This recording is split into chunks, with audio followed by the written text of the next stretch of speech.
Power ಟಿವಿಯಲ್ಲಿ ಲೋಕಸಭಾ ಚುನಾವಣೆಯ ಸರ್ವೆಯನ್ನು ನಡೆಸಲಾಗ್ತಾ ಇದೆ. ಕೊಪ್ಪಳ ಲೋಕಸಭಾ ಕ್ಷೇತ್ರದ ಪವರ್ ಮೆಗಾ ಸಮೀಕ್ಷೆ ಆರಂಭ ಆಗಿದೆ. ಸದ್ಯದ ಟ್ರೆಂಡ್ನಲ್ಲಿ ಬಿಜೆಪಿ ಮುನ್ನಡೆಯನ್ನ ಕಾಯ್ದುಕೊಂಡಿದೆ. ಕಾಂಗ್ರೆಸ್ಗೆ ಹಿನ್ನಡೆ ಅನ್ನುವಂತಹ ಸರ್ವೆಯ ಮಾಹಿತಿ ಸಿಗ್ತಾ ಇದೆ. ಡಾಕ್ಟರ್ ಬಸವರಾಜ್, ರಾಜಶೇಖರ್ ಹಿಟ್ನಾಳ್ ಮಧ್ಯೆ ಫೈಟ್ ಇದೆ.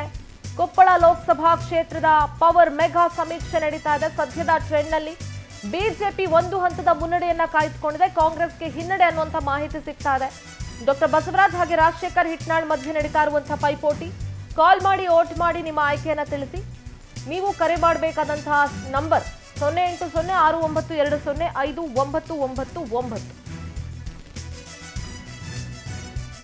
ಪವರ್ ಟಿವಿಯ ಎಲೆಕ್ಷನ್ ಸೆಂಟರ್ನಿಂದ ನನ್ನ ಕಲೀಗ್ ಅಶ್ವಿನಿ ನೇರ ಸಂಪರ್ಕದಲ್ಲಿ ಜಾಯ್ನ್ ಆಗ್ತಾ ಇದ್ದಾರೆ. ಅಶ್ವಿನಿ, ಕೊಪ್ಪಳ ಲೋಕಸಭಾ ಕ್ಷೇತ್ರ ಈ ಬಾರಿ 28 ಕ್ಷೇತ್ರಗಳು ಕೂಡ ಹೈ ವೋಲ್ಟೇಜ್ ಲೋಕಸಭಾ ಕ್ಷೇತ್ರಗಳೇ. ಒಂದೊಂದು ಕ್ಷೇತ್ರವೂ ಒಂದೊಂದು ವಿಶಿಷ್ಟತೆಯಿಂದ ಕೂಡಿದೆ. ಸೊ ಕೊಪ್ಪಳ ಕ್ಷೇತ್ರದ ಚಿತ್ರಣ ಹೇಗಿದೆ ಅಶ್ವಿನಿ? ಎಕ್ಸಾಕ್ಟ್ಲಿ ಸಿಂಧೂರ, ಈ ಬಾರಿ 28 ಕ್ಷೇತ್ರಗಳಲ್ಲಿ 28 ಕೂಡ ಬಹಳಷ್ಟು ರೋಚಕತೆಯಿಂದ ಕೂಡಿದಂಥ ಕ್ಷೇತ್ರಗಳು ಅಂತ ಹೇಳ್ಬೋದು. ಅದರಲ್ಲಿ ಕೊಪ್ಪಳ ಕೂಡ ಒಂದು. ಈ ಬಾರಿ ಕರಡಿ ಸಂಗಣ್ಣ ಅವರು ಟಿಕೆಟ್ ಸಿಗುತ್ತೆ ಅನ್ನುವಂಥ ನಿರೀಕ್ಷೆಯಲ್ಲಿದ್ದರು. ಆದರೆ 15 ವರ್ಷಗಳಿಂದಲೂ ಕೂಡ ಬಿಜೆಪಿಯ ಭದ್ರಕೋಟೆ ಆಗಿರುವಂಥ ಕೊಪ್ಪಳದಲ್ಲಿ ಈ ಬಾರಿಯ ಅಲೆ ಇದೆಯಲ್ಲ ಒಂದಷ್ಟು ವಿಭಿನ್ನವಾಗಿದೆ. ಹಾಗಾಗಿ ಟಿಕೆಟ್ ಸಿಗುವಂಥ ವಿಚಾರದಿಂದ ಹಿಡಿದು ಇಲ್ಲಿಯವರೆಗೂ ಕೂಡ ಒಂದಷ್ಟು ಬದಲಾವಣೆಗಳನ್ನು ನಾವು ಗಮನಿಸ್ತಾ ಇದ್ದೀವಿ. ಟಿಕೆಟ್ ಸಿಕ್ಕಿಲ್ಲ ಅನ್ನುವಂಥ ಕಾರಣಕ್ಕಾಗಿ ಕರಡಿ ಸಂಗಣ್ಣ ಅವರು ಬೇಸರಗೊಂಡಿದ್ರು, ಅಸಮಾಧಾನವನ್ನು ಕೂಡ ವ್ಯಕ್ತಪಡಿಸಿದ್ರು, ಭಾವನಾತ್ಮಕವಾಗಿ ಕೂಡ ಮಾತಾಡಿದ್ರು. ಅದು ಒಂದು ಕಡೆಯಲ್ಲಿ ಎಫೆಕ್ಟ್ ಆಗಬಹುದು ಎಲೆಕ್ಷನ್ಗೆ ಅನ್ನುವಂಥದ್ದನ್ನು ಗಮನಿಸಲಾಗ್ತಾ ಇದೆ. ಅದರ ಜೊತೆಯಲ್ಲಿ 15 ವರ್ಷಗಳ ಈ ಬಿಜೆಪಿಯ ಭದ್ರಕೋಟೆಯನ್ನು ಈ ಬಾರಿ ಕಾಂಗ್ರೆಸ್ ಎಲ್ಲಾದರೂ ಛಿದ್ರ ಮಾಡೋದಕ್ಕೆ ಆಗುತ್ತಾ ಅಥವಾ ಭೇದಿಸೋದಕ್ಕೆ ಆಗುತ್ತಾ ಅನ್ನುವಂಥ ಪ್ರಶ್ನೆ. ಆ ನಿಟ್ಟಿನಲ್ಲಿ ರಾಜಶೇಖರ್ ಹಿಟ್ನಾಳ್ ಕಳೆದ ಬಾರಿಯೂ ಕೂಡ ಅವರು ಈ 2019 ಎಲೆಕ್ಷನ್ನಲ್ಲೂ ಕೂಡ ಕಂಟೆಸ್ಟ್ ಮಾಡಿದ್ರು. ಆ ಸಂದರ್ಭದಲ್ಲಿ 5,36,000 ಮತಗಳನ್ನು ಪಡೆದಿದ್ರು. ಅಂದರೆ ವಿಚ್ ಇಸ್ ಕ್ಲೋಸೆಸ್ಟ್, ಅಂದರೆ ಒಟ್ಟು 38,000 ಮತಗಳ ಅಂತರದಿಂದ ಸೋಲನ್ನು ಅನುಭವಿಸಿದ್ರು ಕರಡಿ ಸಂಗಣ್ಣ ಅವರ ವಿರುದ್ಧ. ಅದು ಲೋಕಸಭೆ ಚುನಾವಣೆಯನ್ನು ಗಮನಿಸೋದಾದ್ರೆ ಸಿಂಧೂರ ತುಂಬಾ ಕ್ಲೋಸೆಸ್ಟ್ ಅಂತ ಹೇಳಲಾಗುತ್ತೆ. ಹಾಗಾಗಿ ಎಲ್ಲ ವಿಚಾರಗಳಿಂದ ಈ ಬಾರಿ ಕಾಂಗ್ರೆಸ್ ಗೆಲ್ಲಬಹುದು ಅನ್ನುವಂಥ ಲೆಕ್ಕಾಚಾರಗಳನ್ನು ಕಾಂಗ್ರೆಸ್ ಹಾಕೊಳ್ತಾ ಇದೆ.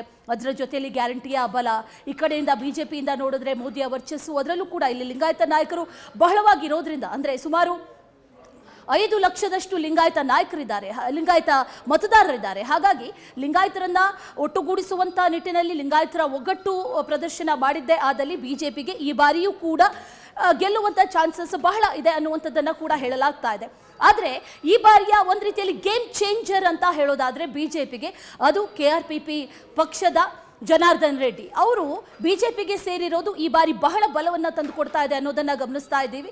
ಯಾಕಂದರೆ ಗಂಗಾವತಿ ಕ್ಷೇತ್ರದ ಶಾಸಕರು ಸುಮಾರು 40,000ದಷ್ಟು ರೆಡ್ಡಿ ಸಮುದಾಯ ಇಲ್ಲಿ ಇದೆ. ಹಾಗಾಗಿ ಒಂದಷ್ಟು ಎಲೆಕ್ಷನ್ ಲೆಕ್ಕಾಚಾರಗಳನ್ನು ಹಾಕೋದಾದರೆ, ನಂಬರ್ ಗೇಮ್ಗಳನ್ನೆಲ್ಲವನ್ನು ಕೂಡ ಲೆಕ್ಕಾಚಾರಗಳನ್ನು ಮಾಡ್ಕೊಳ್ಳೋದಾದರೆ ಈ 40,000ವೂ ಕೂಡ ಬಿಜೆಪಿಗೆ ಪ್ಲಸ್ ಆಗೋದ್ರಿಂದ ಈ ಬಾರಿಯ ರಣಕಣ ಯಾವ ರೀತಿಯಾಗಿರುತ್ತೆ ಅನ್ನೋದು ಬಹಳ ಇಂಟ್ರೆಸ್ಟಿಂಗ್ ಆಗಿರೋದು. ಸದ್ಯಕ್ಕೆ ನಮ್ಮ ಸರ್ವೆಯನ್ನು ಗಮನಿಸ್ತಾ ಹೋದರೆ ಇಲ್ಲಿ ಒಂದು ರೀತಿಯಲ್ಲಿ ಸಮಬಲದ ಪೈಪೋಟಿ ಇರೋದು ಕಂಡು ಬರ್ತಾ ಇದೆ.